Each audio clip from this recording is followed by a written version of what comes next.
Bom, Luiz, obrigado aí pela presença mais uma vez na nossa sessão. Você é uma figura aí esperada em sua aula, sempre muito bem dada, com muita didática, e os residentes sempre elogiam bastante. Enfim, sem precisa nem comentar aí a qualidade aí das aulas que você traz para gente. Mais uma vez, obrigado aí e, por favor, fica à vontade aí, cara.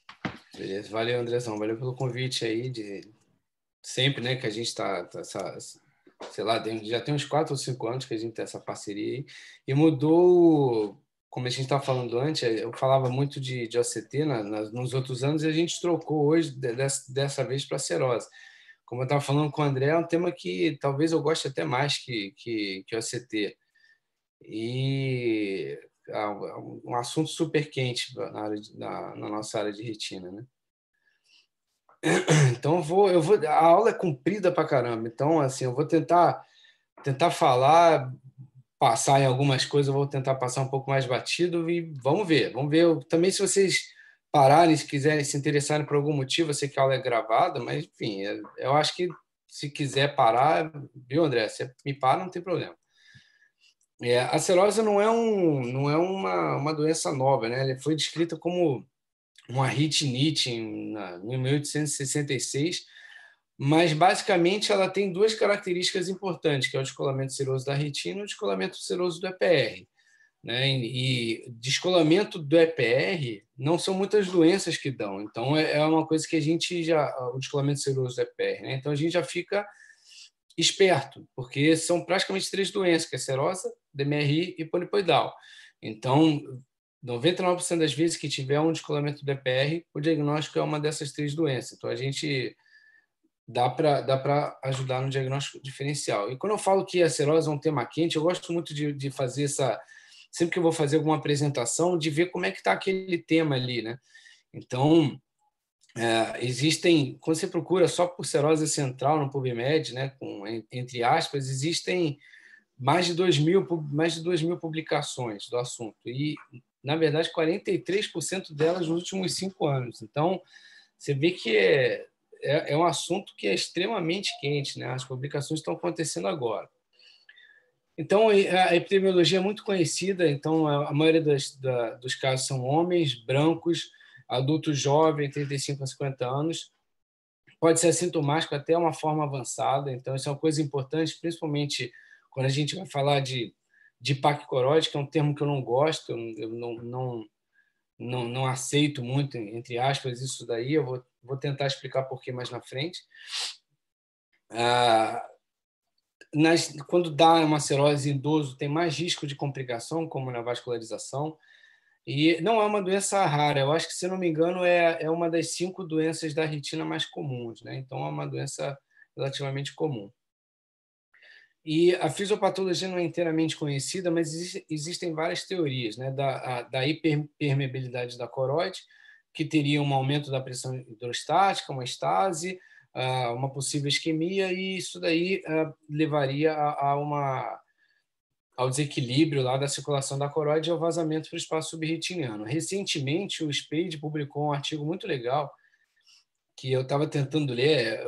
O Spade é um cara de Nova York, talvez sem dúvida, aliás, um dos 5 maiores retinólogos do mundo. É um cara que pensa fora da caixinha.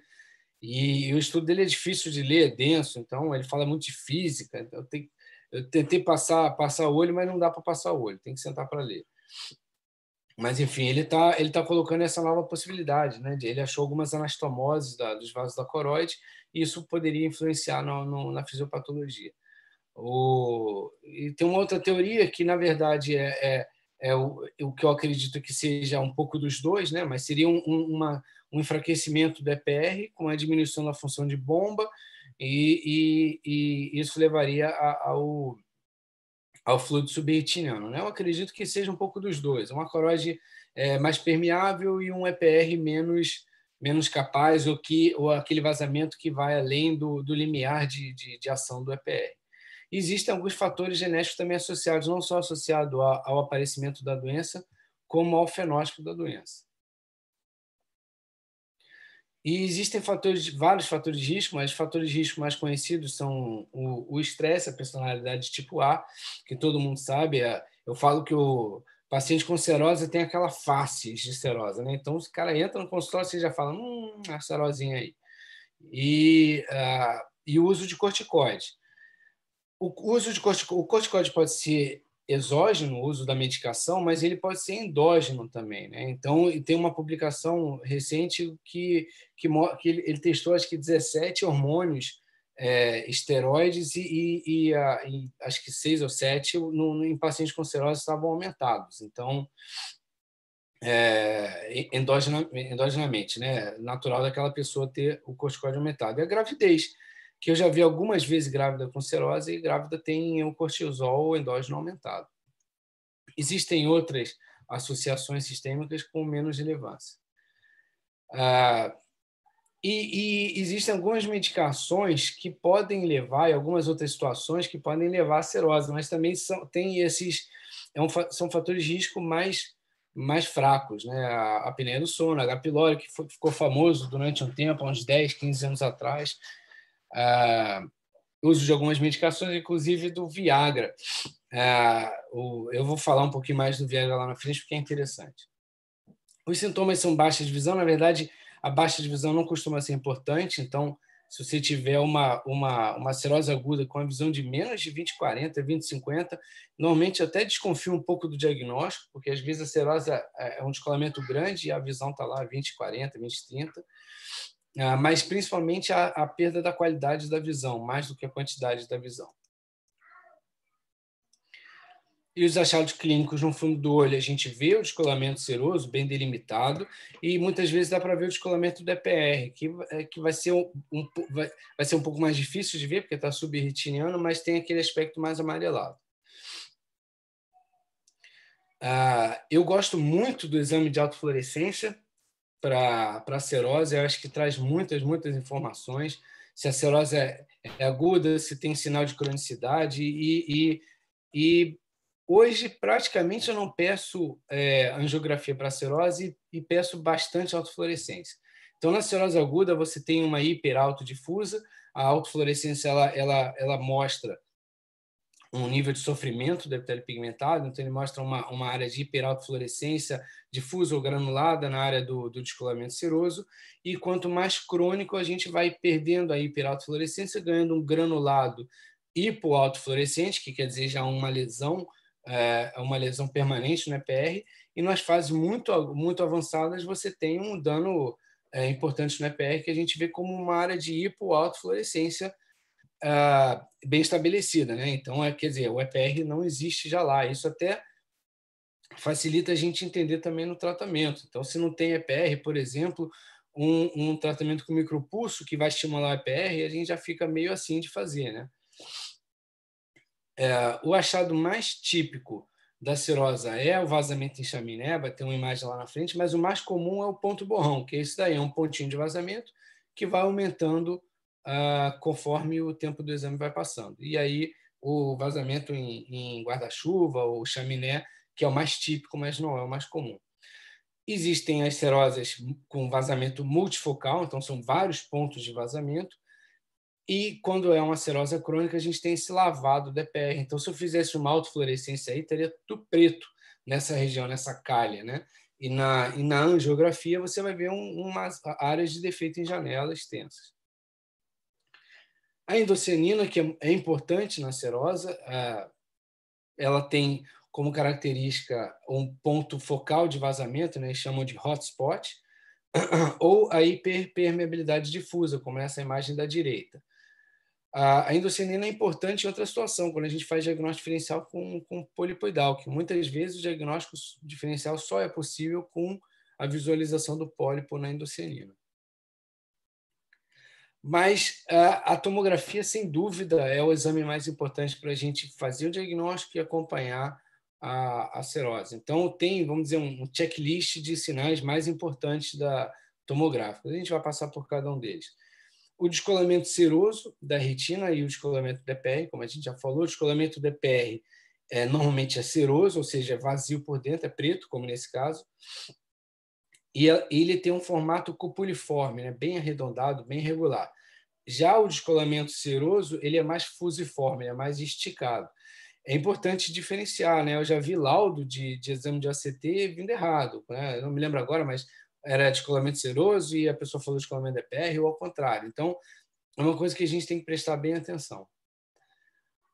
Na serose aguda, a gente tem esse descolamento seroso da retina e quando vai ficando mais crônico, os fotoreceptores, principalmente, eles começam a ficar alongados e começa a aparecer uma granulação, né? Eu vou mostrar mais granulação na frente, mas é como, não sei se vocês estão vendo o meu mouse aí, mas essas bolinhas aqui nos fotoreceptores, elas são granulações. Essas granulações são os macrófagos comendo os fotoreceptores, ou seja, degeneração de fotoreceptor. E aqui a gente vê a limitante externa, mas já não vê mais fotoreceptor. Em alguns casos, a gente pode ter degeneração cistoide ou edema, né? Isso é uma coisa que não é comum na serosa. A gente tem que buscar o diagnóstico inicial com neovascularização secundária ou com pólipo, mas em casos muito avançados e com áreas de atrofia, pode acontecer também o edema intrarretiniano. Mais uma imagem do descolamento do EPR. E é interessante que, mesmo que a serose melhore, a gente vê muitas vezes o descolamento do EPR, né? Então, o descolamento seroso vai embora, mas aquele descolamento do EPR fica ali, bonitinho no lugar, às vezes do mesmo tamanho. É importante a gente saber diferenciar o aspecto do descolamento do EPR, porque na serosa, principalmente na serosa crônica, existe um risco de neovascularização subretinana de 20%, ou seja, não é um risco relativo pequeno, é um risco alto. Mas olha só como o padrão do descolamento do EPR é muito diferente, né? Então, ele primeiro não é cupuliforme, ele é plano, esticado, né, comprido, ao invés de ser alto, ele é comprido, e com conteúdo hiperreflectivo, né? Então, é diferente do descolamento seroso típico da serose. Então, aqui é só para a gente acompanhar um outro achado importante, que é esse alongamento dos fotoreceptores, né? Então, você vê que no começo os fotoreceptores são bem vistos, e aí, na medida que o tempo vai passando, e 2 meses depois, a gente já não consegue delimitar a linha do segmento interno e externo dos fotoreceptores e fica tudo uma coisa branca, né? Então, eles chamam isso de alongamento dos fotoreceptores. Mais uma imagem de granulação, então você vê que pode formar, às vezes, esse acúmulo aí granulado que é degeneração dos fotoreceptores. E aqui já alongou, já granulou e agora está indo embora. Os fotoreceptores já estão desaparecendo mais uma vez. Como a gente está falando com o André no começo, então é relativamente comum, também tem que procurar, mas muitas vezes você acha essa micro-rotura do EPR, né? Essa falhazinha, e normalmente é bem pequenininha. E esse estudo é interessante, que ele mostrou vários pacientes com rotura do EPR, e aí você vê, quando tem a rotura, é mais comum a gente ver essa fibrina, e mais interessante ainda é que eles falam que tem um espaço escuro, normalmente depois da rotura, como se aquele influxo de líquido que sai do acoróide para o espaço subretiniano estivesse entrando, né? E aquele líquido mais espesso, que já absorveu uma parte do líquido e sobrou proteína, vai ficando hiperreflectivo, vai ficando com fibrina, mas o líquido novo vai abrindo espaço ali, como se estivesse entrando dentro do espaço subretiniano. A espessura da coroide, não preciso dizer, né? Talvez um dos achados mais típicos da serose, junto com o descolamento seroso e com o descolamento do EPR. Uma forma fácil de vocês verem, de vocês perceberem o espessamento da coroide é comparar com a retina, né? Normalmente, a coroide tem uma espessura parecida com a da retina, em torno de 300 microns, uma coisa assim. Então, é uma forma fácil de vocês compararem rápido e ver se a coroide está espessada ou não. Aqui só mais um exemplo, uma coroide bem espessa. E alguns achados mais recentes, né? Então, a escavação da coroide, que é essa queda do EPR, e a coroide é bem fininha embaixo, ela está associada ao descolamento seroso da mácula, ou seja, a serose central em algum momento, mas isso eles ficam na dúvida, né? Se a escavação da coroide é uma coisa que acaba acontecendo depois de uma alteração da retina, ou se predispõe a cirrose, ou se simplesmente predispõe ao descolamento ciroso, que não tem muito a ver com a cirrose. Mas, enfim, é comum você ter descolamento ciroso e neovascularização subretiniana com escavação da coroide. E aqui alguns achados mais recentes que eles viram em pacientes com cirrose, né? Então, esse choroidal rift, que é como se fosse uma cavitação, mas é uma cavitação maior, uma fosseta dentro da coroide, uma caverna de coroide e uma loculação, né? Que é um espaço escuro, hiporreflectivo, inteiro, grande, debaixo da coroide. E aqui é um exemplo maior desse choroidal rift, que ele chama, né? Então, você vê que é como se fosse uma cavitação maior. A angiografia por OCT, que é um exame mais recente, que complementa o OCT, ele vai ser muito útil na cirrose, principalmente na detecção de neovascularização. Tem aquele padrão típico, né, do descolamento plano irregular do EPR, como eu mostrei antes, mas muitas vezes não é assim. Às vezes é uma lesão pequena como essa, e a gente vê aqui uma lesão neovascular, né? Então, se a gente imaginar que em torno de 20% das cirroses crônicas vão desenvolver neovaso, é um exame importante para a gente ter à mão. Lembrando que, se fizer angiografia, uma neovascularização vai vazar. Enfim, ela não vai, a cirrose também vaza, então não vai contribuir com o diagnóstico da forma que um angio-CT pode contribuir nesse caso. A má perfusão da corocapilar é um tema é uma situação muito delicada. Eu, particularmente, não vi nenhum estudo que comprovou, apesar de terem vários estudos publicados nesse sentido. Não é aula, não é de angio-CT, mas existem várias falhas, né, de interpretação nessa imagem. Então, é um paciente que está com a retina descolada, ele não mostra a linha de segmentação desses angiogramas, então eu não sei exatamente o que esse angiograma está mostrando. Ele não mostra uma face estrutural, ou seja, não tem como saber se o sinal dessa região que ele fala que não tem perfusão, que tem uma má perfusão, se o sinal está adequado, porque com o aumento da espessura da retina, pode simplesmente o sinal não conseguir chegar naquele corte, e aí esse resultado está errado. Mas, enfim, está publicado. Em outra situação parecida, nesse caso ele mostrou onde está a segmentação, mas não mostrou uma face estrutural. Então, mais uma vez, eu não sei se tudo que está acontecendo aí, que ele chama de má perfusão, é simplesmente um bloqueio pelo aumento da espessura da retina. Isso é um exemplo nosso, de um artigo que a gente publicou, paciente com cirrose. A gente vê também essa área escura, assim como no exemplo anterior, mas quando a gente vai para uma face estrutural, essa área também está escura, ou seja, tem um hipossinal. Se tem um hipossinal, quer dizer que o aparelho não detectou corretamente o sinal daquele corte. Então, eu não posso interpretar isso de forma alguma. Eu simplesmente posso falar... A única coisa que eu posso falar desse angiograma é que houve um bloqueio e que não tem capacidade de interpretação do resultado. E aí é o estudo para quem quiser, quem tiver interesse. A cirrose, a gente considera a cirrose uma doença benigna. 90% das vezes é uma doença aguda e que recupera sozinha. Mas algumas vezes a doença pode ser recorrente, né? Quanto maior a recorrência, quanto maior a cronicidade, maior o risco de complicações secundárias, como o vaso de coroide, e alterações que levem a baixa de visão, como perda do EPR e morte dos fotoreceptores. A literatura varia entre considerar crônica 3 a 6 meses, mas eu, particularmente, com 3 meses, eu já começo a indicar os tratamentos, enfim, que forem necessários, se não antes. Então, eu jamais esperaria 6 meses para tratar. Existem alguns critérios de mau prognóstico, né? Uso de corticoide em altas doses, e às vezes o paciente não pode parar, como, por exemplo, paciente transplantado ou paciente com doença reumatológica. Infelizmente, às vezes a gente tem que aturar o corticoide.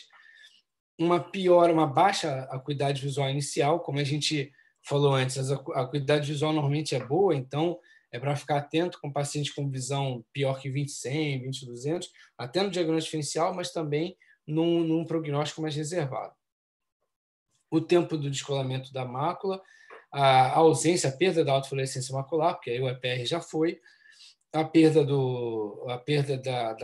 dos fotoreceptores, né, da retina externa de forma geral, como qualquer doença.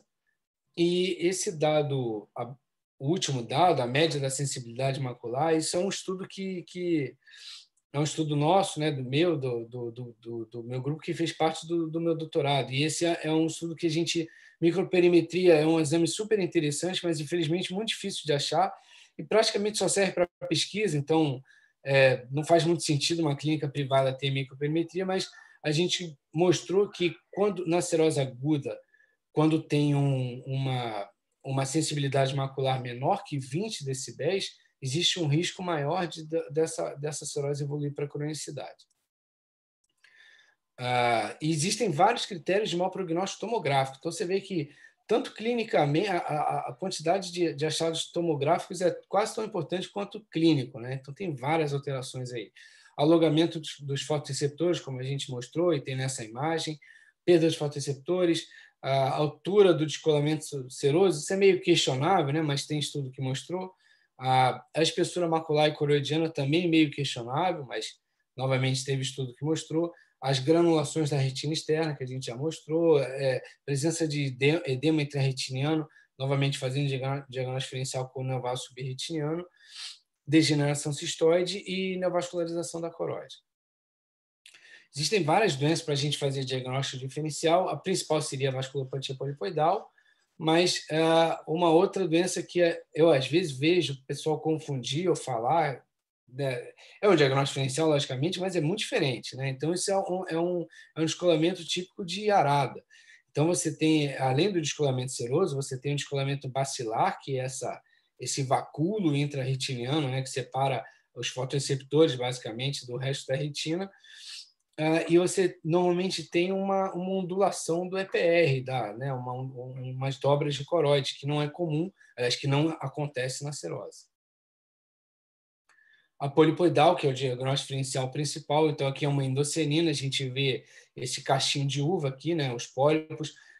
O descolamento do EPR também tem algumas características diferentes, a gente vê esse conteúdo hiperreflectivo no topo do EPR, o descolamento em dedo de luva, enfim, tem características que ajudam a diferenciar somente pelo ACT.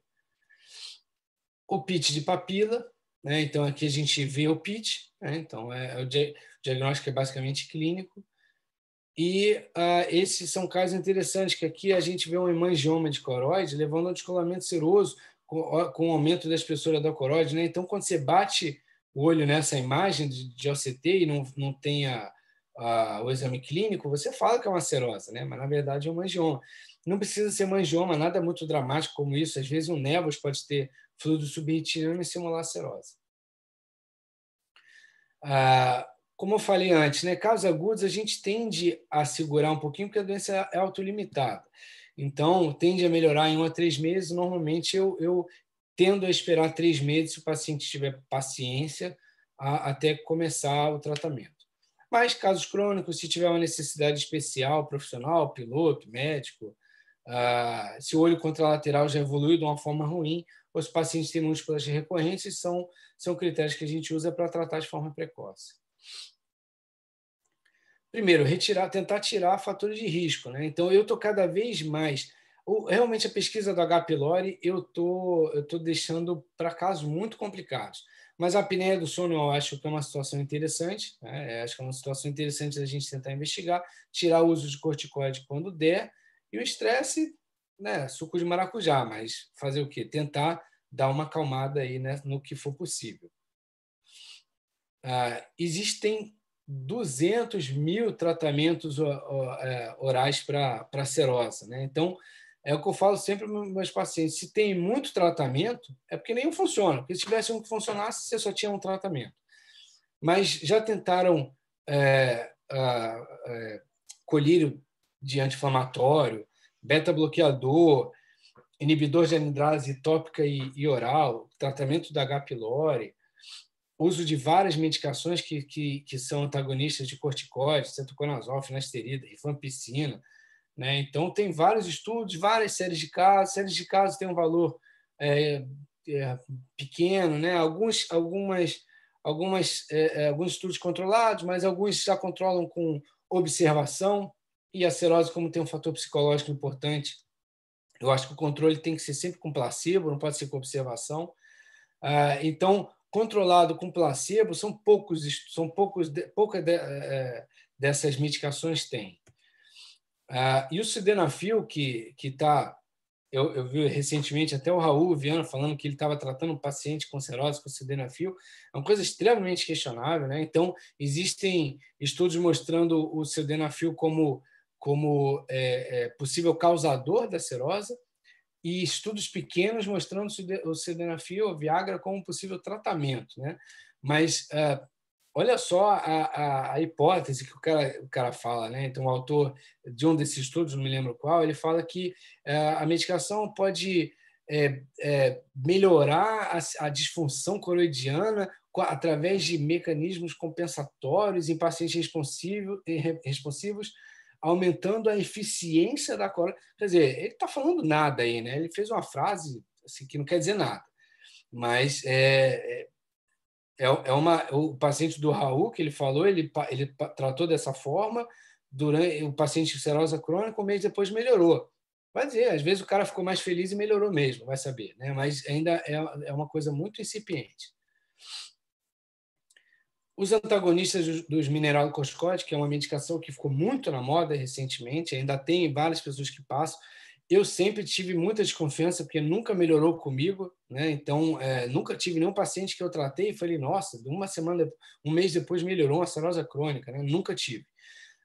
E tem vários estudos publicados, alguns randomizados, alguns prospectivos, alguns com bons resultados, mas o estudo mais importante, que é esse VICE Trial, ele é um estudo super recente, 2020, publicado na Lancet, né, uma revista mais ou menos, e que ele mostrou que não teve diferença em relação ao placebo, ele controlou com placebo, que é o correto, e não teve diferença na acuidade, na altura do fluido, na resolução do fluido, recorrências, enfim, não teve resultado nenhum versus placebo. Esse estudo ainda fez uma revisão de publicações anteriores e ele fala, a conclusão dele é que esse tratamento deve ser descontinuado, né? Então, eu realmente hoje em dia não trato mais com a Dactone, a não ser que você busque um efeito placebo. O antiangiogênico também é uma medicação que essa semana mesmo eu vi um paciente que foi tratado com antiangiogênico em outro lugar. Então, assim, não é para tratar, né? Já tem várias revisões mostrando que o antiangiogênico não tem função na serosa, à exceção do paciente com neovascularização. Então, você viu que tem um neovaso, obviamente você vai tratar com anti-VEGF. Não tem neovaso, não trata com anti-VEGF. E a gente vai para os tratamentos a laser, que são, de forma geral, os melhores tratamentos. Então, você pode fazer um laser focal. Se o vazamento for muito fora da mácula, extramacular, você pode tratar. É um excelente tratamento. Você trata, tem que fazer uma angiografia antes, porque você trata o ponto de vazamento.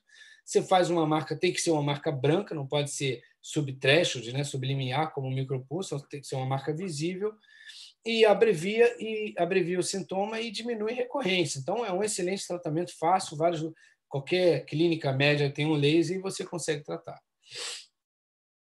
A terapia fotodinâmica é disparado o principal tratamento para a doença, tem mais de quase 300 estudos publicados usando o PDT, e tem várias técnicas, né, de fazer a técnica convencional, reduzido, com fluência reduzida, enfim. Tem várias formas de usar o PDT para tratar. Realmente melhora a acuidade, melhora o CT, diminui a recorrência, diminui o PED, diminui a espessura da coroide, então é um bom tratamento. Mas tem alguns efeitos colaterais, como atrofia do epitélio pigmentado e formação de membrana vascular secundária, mas o principal efeito colateral é no bolso, né? Primeiro que não é difícil achar o laser. Quase nenhum lugar tem o laser, porque é um laser que não se usa para quase nada. O PDT ele ficou famoso na época do tratamento com DMRI e a injeção simplesmente matou o tratamento. Então, quase não se usa o laser. Se você acha o laser, você vai ter que procurar o Visodyne, o contraste, que também não se acha mais. A última vez que eu vi que o pessoal estava comprando da Turquia, uma confusão danada. Fora que quando você compra o negócio, o Visodyne custa 10 mil reais, então o tratamento é absurdamente caro. Então, realmente é um tratamento muito difícil de fazer no Brasil. E tem o laser de micropulso, que é a minha primeira opção de tratamento. Ele é um laser sublimiar, então, diferente do PDT, que fecha a torneira da serosa, o micropulso é como se eu estivesse aumentando o ralo, né? Então, ele continua vazando, mas eu estimulo as células do epitélio pigmentado através de regulação de citocinas e absorverem com maior eficiência o líquido subretiniano. Então, como vantagem, ele pode ser usado mais de uma vez no mesmo local, você pode fazer quantas vezes quiser, não causa escotoma, e pode ser usado em lesões perifoviais diferentes da fotocoagulação convencional. A desvantagem, a titulação é complicada, então, como também tem várias formas de tratar, acaba sendo um tratamento pouco aceito, né? Cada um trata de um jeito e fica meio que uma salada de formas de tratar. Isso dificulta a aceitação do tratamento no mercado, né? E como não marca, você pode acabar retratando várias vezes no mesmo lugar durante o tratamento e, eventualmente, com aquela repetição, acabar fazendo um dano limiar, né? E aí, próximo da fóvea poderia ser um problema. Então, como é que o laser micropulso funciona? Eu não vou falar muito, mas só para mostrar como ele funciona. Então, o laser convencional ele tem um pulso, né, que a gente quer o tempo de exposição. E durante aquele tempo de exposição ele vai ficar inteiro ligado. No micropulso, ele liga, desliga, liga, desliga, liga, desliga. Né? Então, ele vai, que é o que a gente chama de tempo on e tempo off. Esse tempo on pode ser de 5% a 15%, ou seja, naquele período de tempo de exposição de 0 a 2 segundos, ele vai ficar, se botar em 15%, ele vai ficar 15% do tempo ligado. Mas o mais importante é que ele não vai ligar 15% do tempo de 0 a 3 segundos, senão é só eu simplesmente colocar 15% de 0 a 3 segundos no tempo de exposição e já faz o micropulso. Ele liga, desliga, liga, desliga, liga, desliga. Então, durante todo aquele pulso, ele faz isso várias vezes. E aí a mágica é exatamente essa: você esquenta, esfria, esquenta, esfria, esquenta, esfria, esquenta, esfria aquele tecido e você vai fazer um estímulo térmico, não uma lesão térmica. Por isso que esse fato de ligar e desligar é importante. Existem vários estudos comparando o PDT com o micropulso. Então, eu coloquei aqui, né, o micropulso, esses são estudos retrospectivos, o micropulso foi melhor que o PDT em 3 deles, o PDT foi melhor em 2, mas existem estudos prospectivos, e os estudos prospectivos, obviamente, têm validade maior, e mostraram o melhor resultado do PDT. Você vê que, na maioria das vezes, o resultado é anatômico, não é funcional. Cuidado visual, mesmo nos retrospectivos, a maioria dos estudos dão resultados funcionais semelhantes. Mas, recentemente, tem um estudo chamado PLACE, que é o maior estudo comparando o micropulso com o PDT, e ele mostrou que o PDT foi superior na absorção do fluido, na acuidade visual e na sensibilidade macular medido com a microperimetria. Mas eu tenho várias críticas a esse estudo. Para quem faz muito micropulso, com certeza vai ter críticas, e é um estudo que, se você for no PubMed, você vai ver um monte de comentários que foram lançados à revista de pessoas que têm hábito de fazer micropulso que não concordaram com a metodologia que eles fizeram. Né? Então, eles fizeram uma média de 180 disparos na mácula, que é uma média muito baixa. Normalmente, a gente faz pelo menos 400 disparos, ou seja, eles podem ter subtratado os pacientes com micropulso. Eles trataram o ponto de vazamento, que não é o habitual, né? Então, como eu falei, na micropulso a gente quer tratar a área descolada, não interessa o ponto de vazamento, porque o que a gente está fazendo é estimulando o EPR e não tratando o ponto de vazamento. E o resultado final, eles viram com 1 mês e meio de tratamento e depois com 7 a 8 meses. Não teve um retorno no meio. E, às vezes, o micropulso pode ter demorado um pouquinho. O efeito do PDT pode ser mais rápido, mas o micropulso pode ter chegado lá depois de 3 meses, por exemplo. Né? Mas, enfim, é o principal estudo comparativo. E as vantagens, né? O micropulso é muito mais barato, é facilmente repetido, não tem efeito colateral publicado. E, como desvantagem, tem muitas formas não padronizadas de tratamento, como eu falei. O PDT, sem dúvida, é o padrão ouro, é o mais estudado na literatura, mas é caro, difícil de encontrar o laser contraste e tem um risco maior de complicações.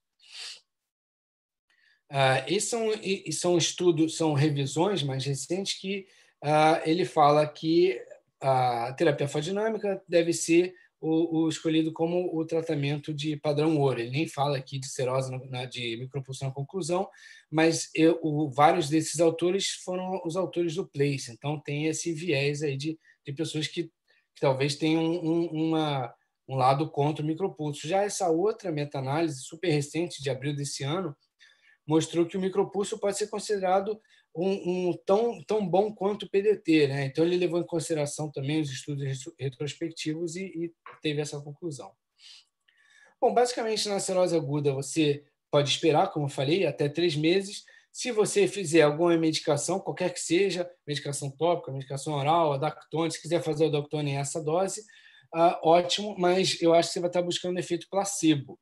Tá? E por mais que você não fale isso para o paciente, eu acho que é isso que a gente tem que ter na mente. Né? Não tem nenhuma medicação oral ou tópica tem comprovadamente um efeito tão bom. Não, se você quiser, você pode dar até cloroquina, que aí aproveita e já trata o Covid também. Tem alguns casos de micropulso para mostrar. Então, o paciente se vê com um lavado do EPR, né? Várias áreas de defeito em janela, aqui o descolamento seroso. A gente optou pelo micropulso. O micropulso, como eu falei, é tratado em toda a área do descolamento, então não interessa o ponto de vazamento. E 3 meses depois do laser está lá a retina sequinha, né? Então teve até uma melhora importante da acuidade visual. Esse é um outro caso que eu gosto muito, é um paciente que, olha só, já tinha sido tratado com PDT, já tinha feito Avastin, já tinha feito triamcinolona, acuidade de 20/80 e 20/400.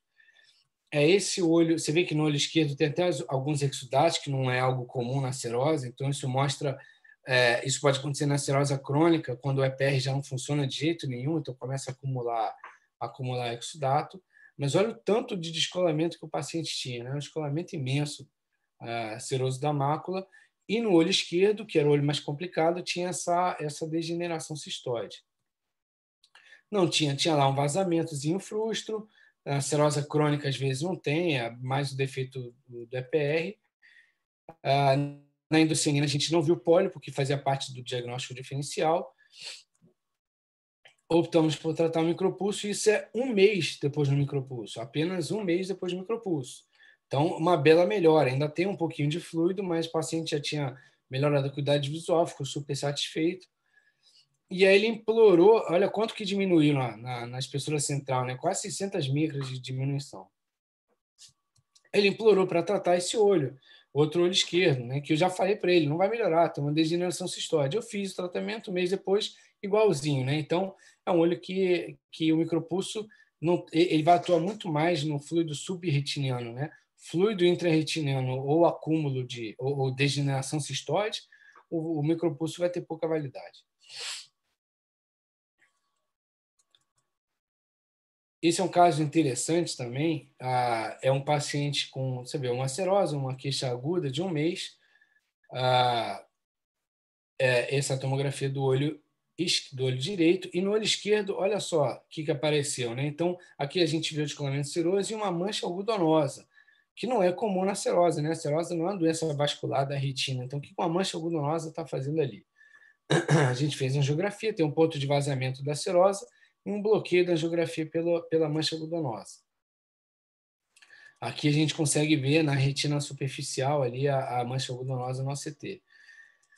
E aí investigamos tudo, PCR um pouco aumentado, tal, creatinina um pouco aumentada, e aí o resto dos exames sorológicos normais, e aí uma semana depois voltou e apareceu uma outra lesão aqui, uma outra mancha algodonosa, e no olho direito também outra mancha algodonosa, né? Então, a gente repetiu a angiografia novamente, não tinha sinal de vasculite, não tinha nada, e ficamos com essa dúvida e fazer o simples, né? Então, mancha algodonosa nos 2 olhos, tem que pensar em hipertensão vascular, hipertensão arterial. Então, o cara estava com 220 por 130, e esse é uma revisão antiga, mas olha lá que a gente vê aqui sublinhado de vermelho, a hipertensão não tratada é um fator de risco com risco relativo 3 vezes de aparecimento de serose, né? Então, é uma coisa que a gente não pensa muito, mas esse paciente foi uma situação mais dramática, porque apareceu a mancha algodonosa, mas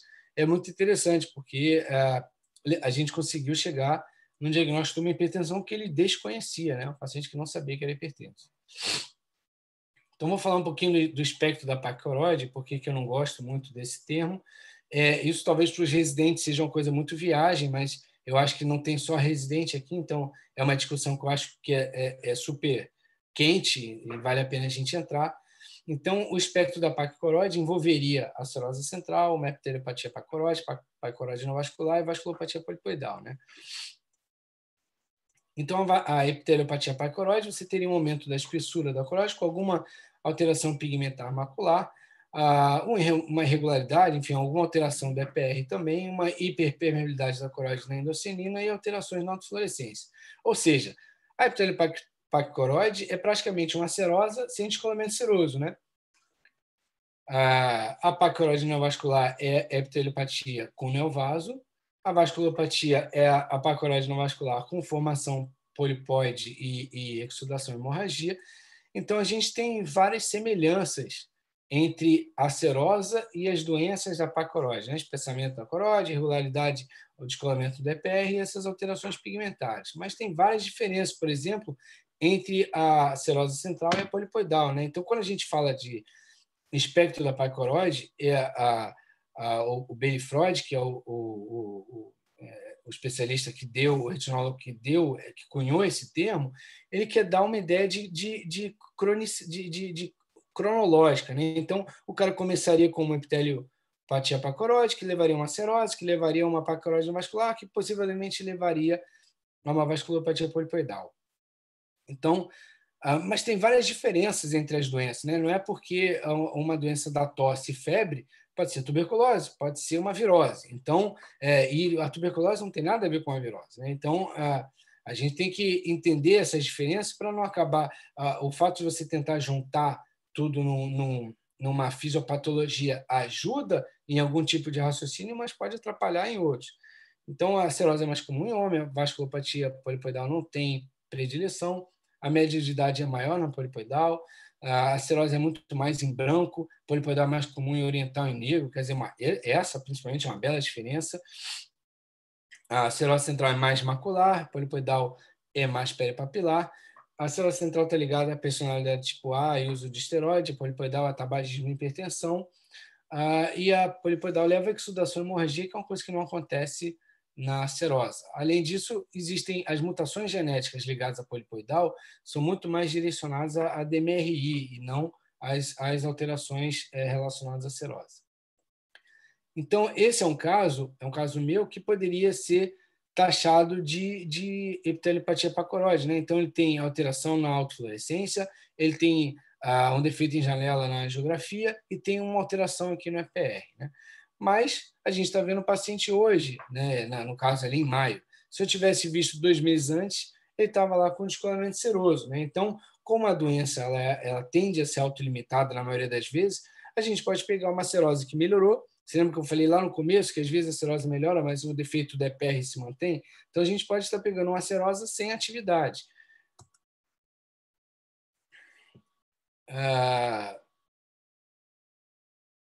Tá, isso aqui, deixa eu. Esse aqui que eu queria.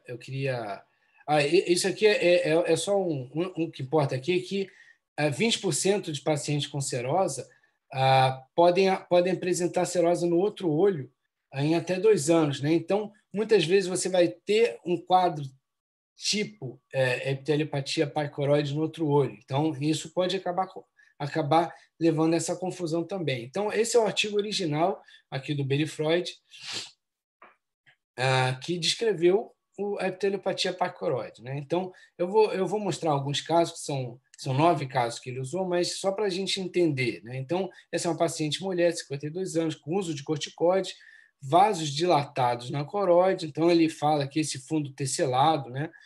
Que você às vezes vê o vaso grosso da coroide, a autofluorescência com alguma alteração lá da autofluorescência, e uma alteração pequena aqui, um pontinho de nada na PR. Aqui é outra mulher de 28 anos, personalidade tipo A, uma alteração pigmentar na mácula nos 2 olhos, uma pontinho na autofluorescência de nada, e aqui um descolamento seroso do EPR.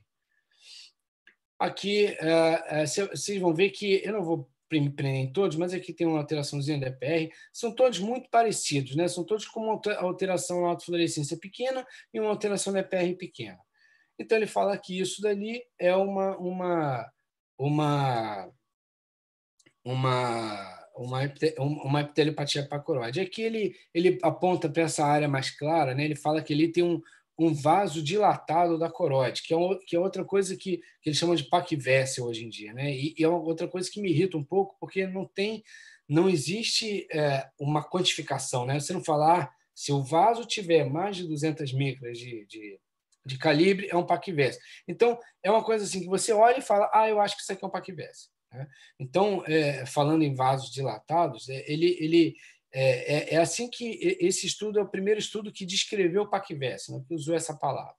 Então, ele fala aqui, eu traduzi o que está escrito para vocês terem uma noção como está escrito no estudo. Né? Então, todos os olhos exibiram vasos coroidianos patologicamente dilatados, com maior calibre ao atravessar o foco da lesão cororetiniana. Apesar de os vasos não terem sido quantificados, a comparação com casos normais, comparação visual, né? Bateu o olho e viu, permite essa diferenciação. Os paquivérsios não afunilam lentamente, mas abruptamente. Ele fala que isso é que ele afunilaria abruptamente como esses balãozinhos de encher. E ele fala que ele pega um corte anface. Um corte anface é um corte que você vai como se estivesse cortando na superfície da retina. E ele fala que aqui a 104 micra abaixo do EPR aconteceria esse paquivérsia, esse afunilamento, e aqui outro exemplo a 130.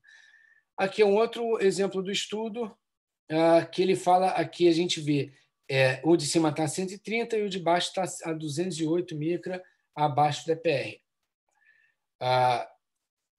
E aqui, peraí, não, esses aqui são pacientes meus. Então, olha o padrão aqui dos vasos da coroide, que ele fala, isso aqui é um paquivérsil, né? Olha esse padrão, e olha esse padrão, né? Esse padrão do estudo, que esses de cima também são do estudo, os de baixo são meus pacientes, tá? Eu não consigo ver diferença nenhuma, né? Então, o calibre é maior, às vezes cruza a mácula, o calibre é maior na região macular ou perimacular, eles vêm, na verdade, eles estão indo em direção às vorticoses, né? Então eles têm esse padrão de direcionamento para os quadrantes, só que os pacientes de baixo são de DMRI, tem a espessura da coroide baixa, fina, né? A coroide mais afinada.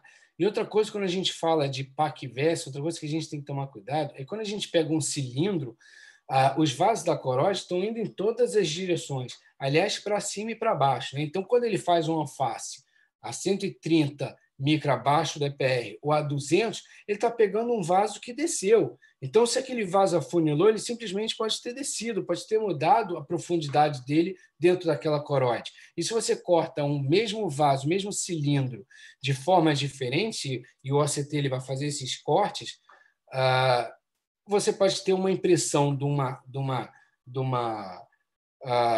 calibre maior ou menor. Você vê aqui um globo, né? Como você, dependendo da forma que você cortar esse globo, você tem corte de vários tamanhos diferentes, muito calibrosos ou pouco calibrosos. Então, a gente tem que tomar muito cuidado quando fala de calibre aumentado de coroide. E aqui, nesse mesmo estudo de paquivérsia, ele fala que o segundo achado comum a todos esses casos é que as áreas de maior espessura da coroide se correlacionaram espacialmente com a distribuição de paquivérsia com foco da doença. Tá. Esse é um estudo também, quando eu estava no Bascom Palmer, em Miami, e que a gente calculou exatamente isso, espessura da coroide e a densidade de vasos da coroide em DMRI não exudativa. Olha só a nossa correlação.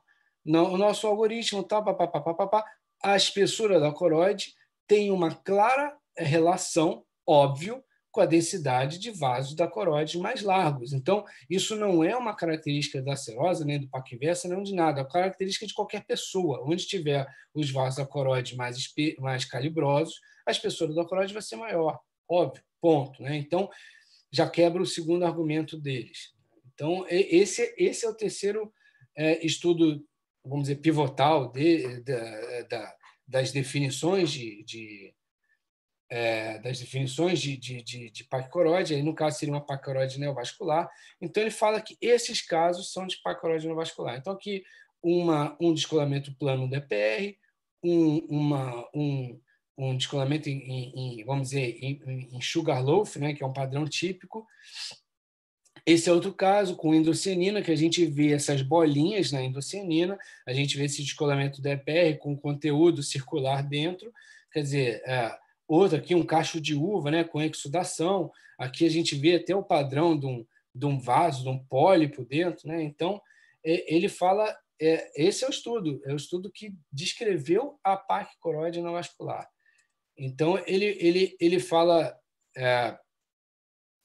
que ele apresenta três casos similares de neovascularização tipo 1 associados a espessamento da coroide, que eles chamaram de paquicoróide neovascular. Nessa entidade, pacientes sem evidências de DMRI, sem evidência de degeneração miópica ou outras causas de degeneração de neovascularização tipo 1, e que levaram a esses achados. Né? Então, ele fala que esses três...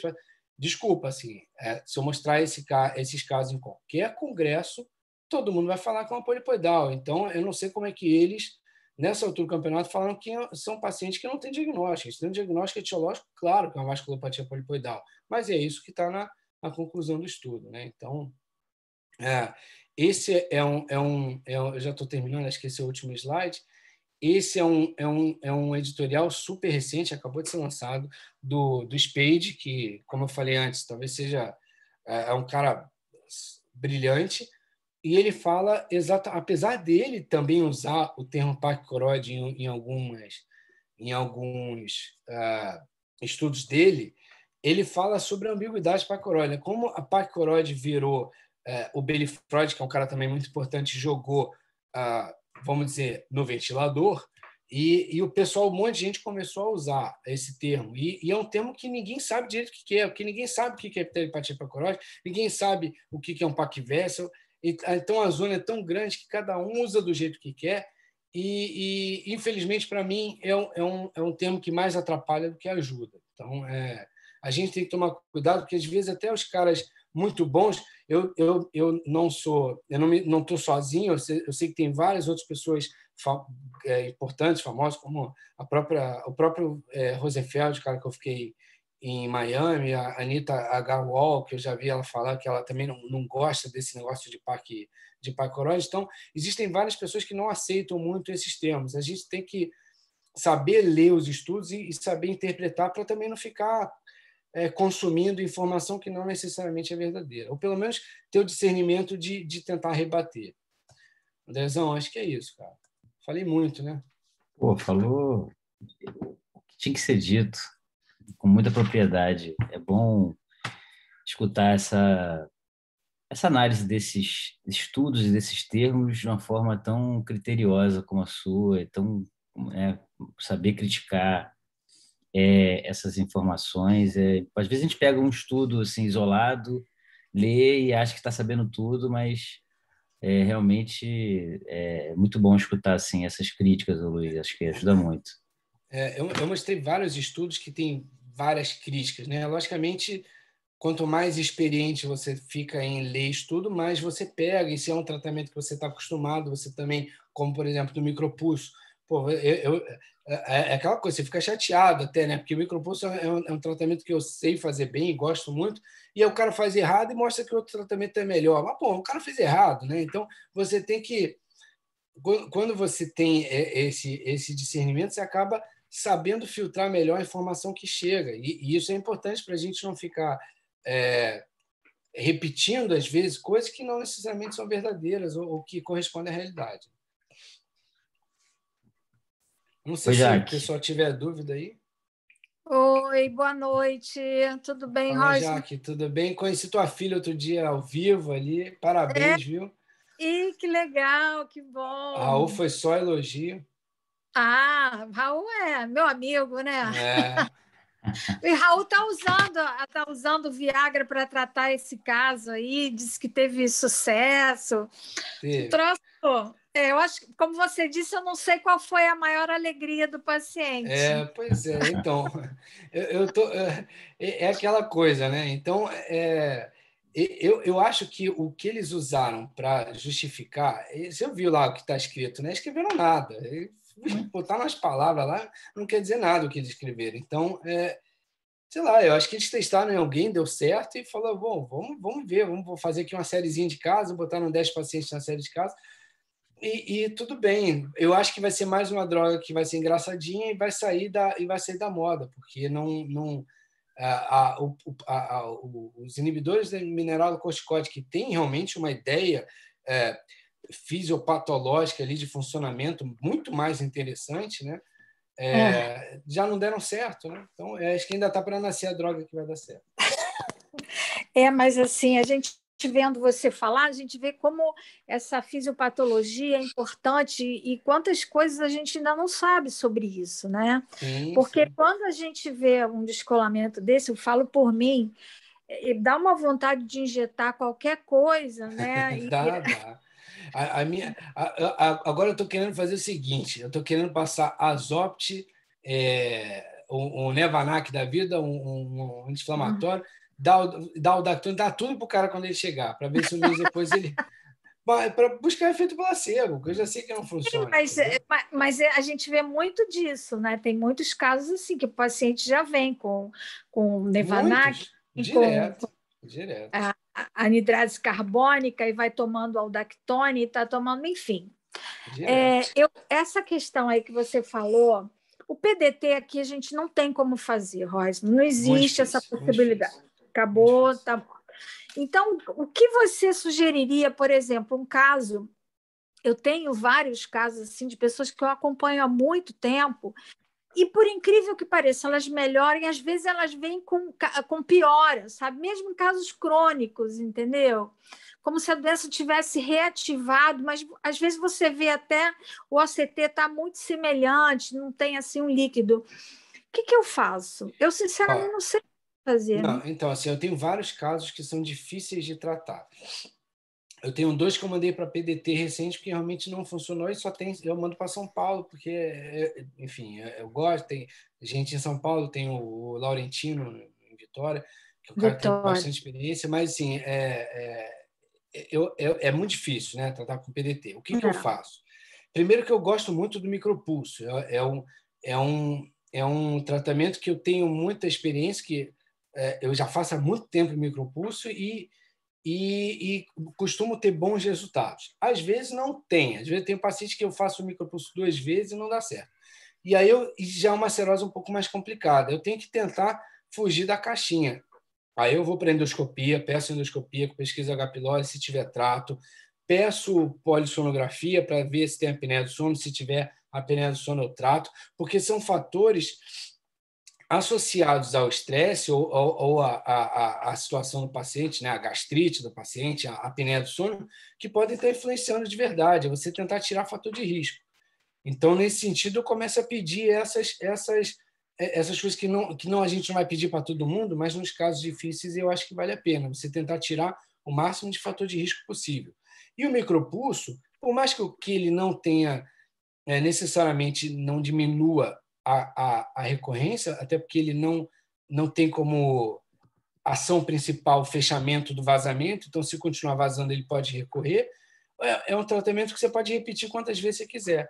Então, eu tenho pacientes que eu já fiz, que melhora, piora, melhora, piora, eu já fiz micropulso 3, 4 vezes e todas as vezes melhoram. Então, são até pacientes que eu trato precocemente, porque eu já sei que são doenças recorrentes, para não deixar aquilo acumular. Mas eu gosto muito do micropulso. Acho que é um tratamento que dá certo, funciona bem para a serosa e 90% das vezes é o suficiente. Gente que... Pode falar, Jaque. Não, é que eu tive, né, e tenho umas experiências muito frustrantes com o micropulse. Eu acho que aonde a pessoa faz não está. Eu não sei se a ideia exatamente era essa que você falou, de fechar o ponto de vazamento, entendeu? Eu não observo, que até é difícil observar, né? Quando você vê o tratamento, é difícil você observar. Não, na verdade... Perdão, pode terminar. Não, é isso. Então, eu acho que talvez não tenha sido assim a forma adequada. Talvez fazendo de outra maneira, o micropulso deva melhorar. Eu acho que tem duas situações aqui. Tem muita gente que fala que faz o micropulso, mas tem um laser contínuo. E o que ele faz é fazer uma lesão sublimiar. Como eu falei, fazer uma lesão sublimiar com laser contínuo não é micropulso, é outra coisa. E essa outra coisa talvez possa não funcionar, porque é outra coisa. O micropulso, que já é um micropulso, tem várias formas de tratamento. As pessoas que no Brasil fazem... Eu já tive uma discussão com o Litevu, porque ele faz de forma diferente que eu, né? Mas tem várias estratégias. Eu não sei como é que você faz, ou a pessoa que você pediu para fazer faz, mas existem duas estratégias bem estabelecidas, né, vamos dizer, de titulação da marca que você tem que fazer. O ideal é fazer PAN macular, cobrir... eu vou de arcada a arcada, né? Então nem interessa onde está vazando, eu vou de arcada a arcada e fazer com uma alta densidade, pelo menos 400 disparos. Se a lesão for grande, se o descolamento seroso for grande, vai a 600 disparos tranquilo na área da mácula.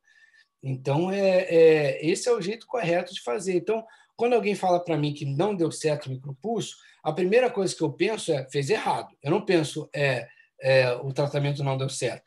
Às vezes não dá certo comigo, mas a primeira coisa que eu penso é não fez certo, porque quando eu vejo o jeito que as pessoas que fazem me contarem como fizeram, normalmente é um jeito que não é o jeito correto. Então, é por isso que eu penso que não fez da forma correta.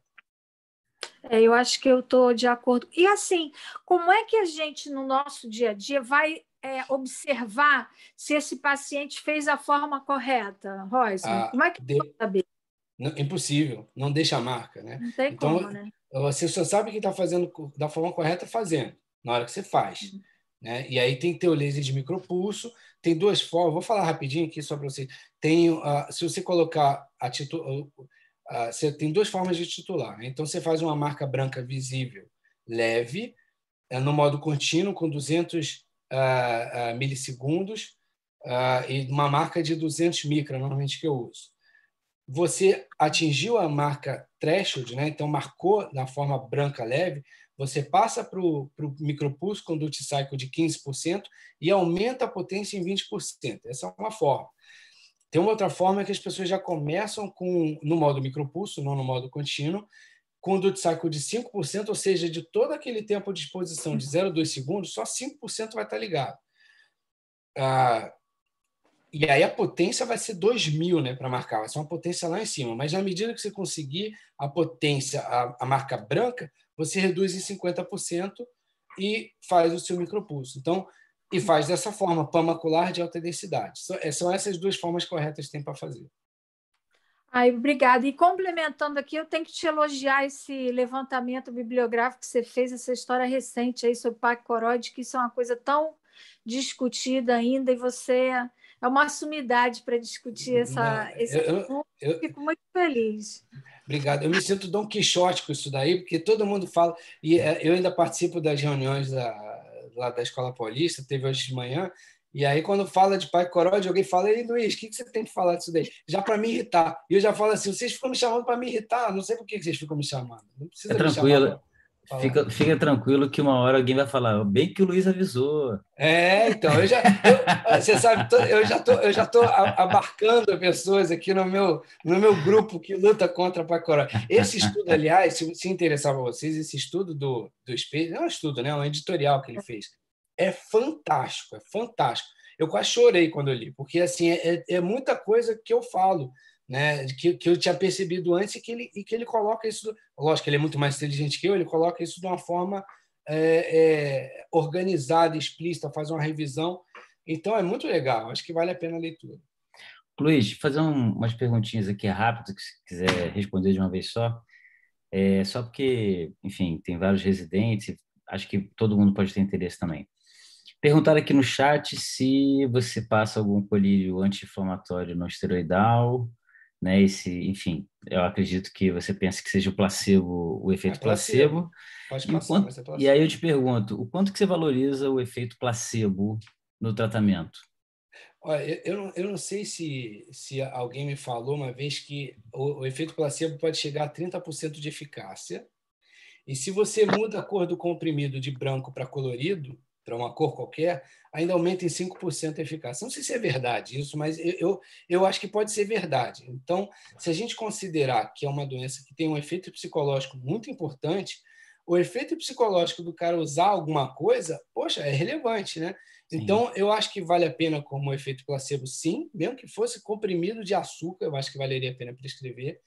Ah, tanto que eu quando faço essas para fazer essa apresentação, eu fiz, pô, eu li artigo para caramba. Então, quando o artigo é série de casos, parcerose, esquece. Série de casos nem lê. O cara começa, nem lê. Se controla com observação, você já fica assim, poxa, ele está controlando com observação. Quer dizer, você tem um risco aí do efeito placebo. Eu só considero relevante para a serose um estudo que controla com placebo. Então, para a serose, eu acho que é muito relevante sim o efeito placebo. E outra pergunta, o que você geralmente orienta como para efeito assim de anti-estresse? Porque assim, eu já É, fui desde atividade física até acupuntura, já ouvi falar. é basicamente isso. É por aí. É arrumar um hobby, diminuir a Sim, carga de trabalho, fazer atividade física. Eu acho que a apneia do sono entra nisso daí também, sim. como, né? O tratamento, um dos tratamentos de apneia do sono, lógico que se não for cirúrgico, eles passam o modulador de sono, que é a melatonina, e tem estudos mostrando séries de casos, tudo porcaria, mas mostrando um possível efeito da melatonina. Então, assim, você começa a somar coisas, sabe? Mas é Sim, difícil, né? Estresse é uma coisa que não tem estresse hoje em dia. Cada sim. um tem seu estresse. Mas é isso que você falou. Você tenta melhorar o ambiente do cara, mas não é fácil. E é tudo E, jovem, é doença de jovem. O cara está trabalhando, tá pô, com a mulher, problema com a mulher, problema na firma, problema na empresa, é aquela coisa. Né? e a última pergunta, Luiz, essa frequência de retratamento do micropulse, você, qual é a frequência, assim, sempre, assim,3 meses. então, mas é muito frequente de você ter que retratar? Não, se Não, melhorou no primeiro, você não retrata no segundo. Eu vou dizer que uns 80% das vezes melhora na primeira. e não precisa retratar. Não precisa retratar. Perfeito. Muito bem. Luiz, Beleza, muito pessoal? obrigado. Mais uma vez, cara, foi Valeu, Andressão. fantástico. Corri Acho um pouquinho, mas que. terminei em 1 hora. Não, você passou, dobrou a meta. Foi ótimo, cara. Obrigado aí mais uma vez. Então, valeu. Se o pessoal, bom, você tem meu contato, se o Uhum. pessoal mais envergonhado quiser fazer pergunta depois, é só dar meu telefone aí, tranquilo, não tem problema não. Fechado. Eu Tá passo bom? aqui pra galera aqui. Depois eu vou te mandar as fotinhas daquele caso lá que a gente conversou. Boa, valeu. Um abraço, Obrigada. Jack. Valeu, pessoal. Boa noite aí. Boa noite, É. gente. Tchau, tchau.